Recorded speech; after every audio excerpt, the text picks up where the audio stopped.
So this was me at the start of the year, a lost cause some might say, and I basically fallen out of love with training. And here's me almost a year later after blasting tread, no I'm joking, after switching to calisthenics. I'm basically just having fun with my training for the first time in ages. Basically I'm just gonna go over what I learned and what you guys could take from it in terms of starting your own calisthenics journey. So the first skill that I wanted to get under my belt was the handstand, okay? And this is a skill that literally drove me insane. So here's the thing, like I'd never attempted a handstand as a child, and I think that plays a lot into kind of like your confidence attempting something like this. If you haven't done these kind of daredevilish things as a kid, to do it then as an adult is another kettle of fish, right? It's like another level, is another step. But from day one of my calisthenics journey, I made this a priority skill, meaning I trained this as much as I humanly could. Now I had a friend who I started calisthenics with at the time, and we're still training together to this day. This guy has learned 10 times the amount of skills that I managed to learn in the same time frame, and we're both coming from the same starting point. Seeing him just dominate the handstand really fucked me off, if I'm being completely honest, because I was actually putting in more time, and I was usually the one bringing the theory to the sessions that would actually enable us to make progress. Okay, so I was actually teaching him even though I didn't have the handstand yet,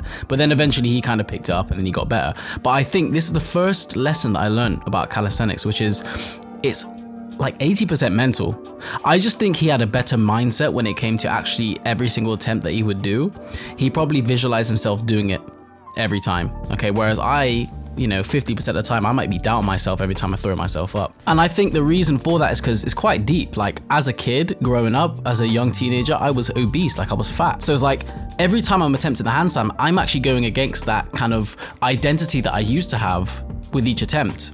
Whereas my friend, he's always been athletic, he's always been like the fastest kid in school and all this kind of stuff. So it was like, this is normal to him, right? Even though it's difficult and it's a challenge, it's kind of normal to him. But with me, it was more of like, I'm literally going against everything that I knew when I was a kid. Like I wouldn't even attempt a handstand because I just didn't think it was possible for me.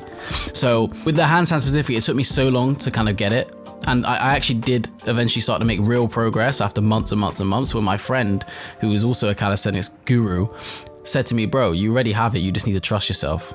And he said that, and it's like, just to hear it from him, it was like, maybe he's right, you know? And literally, I'm telling you, the next few attempts that I attempted with the handstand, I started getting proper holds. And then from there, I never really looked back. Like, I still haven't got perfect control over my handstand, but my success rate is like way higher than it used to be. And I'll never walk away from a session without having like a decent few holds. So the next skill that I'll talk about is the muscle up. Now, I actually got the muscle up before I committed to my calisthenics journey, because it was like, obviously the first skill you probably come across as like a bodybuilder is the, you know, you see someone do a muscle up, you're like, oh shit, that's possible. So I got that before, and the story with that is, I unlocked it one time, I stopped training for a while, I lost it, and I had to get it back. And I got it back, but the form that I had was the kipping muscle up, right? So I'd only ever learned the kipping muscle up, and this year I made it a commitment as part of my calisthenics journey to get the muscle up without a kip, which I achieved, and now I do it with like weighted with no kip and all that kind of stuff. Now the main thing that actually improved my muscle ups were basically just greasing the groove. Basically just hitting the muscle up as frequently as I could. Even like if I was out and about in public and I seen a random bar that was muscle upable, if that's a word, I would do a muscle up, right? And that just keeps that kind of neurological pathway just growing and growing and growing and just becoming more efficient, until the point like doing a muscle up at this point now is just like, you know, riding a bike.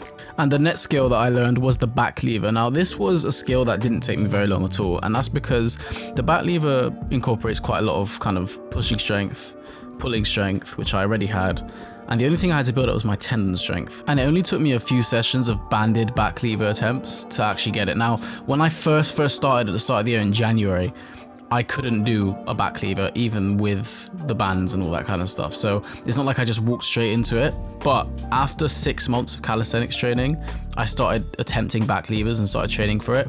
And literally within 2 sessions, I had it. As a rule of thumb for learning static skills like the back lever, it's just about spending enough time in that position. So that's why you want to use bands, because bands will allow you to do and hold the position for longer than you otherwise could without assistance using your own body weight.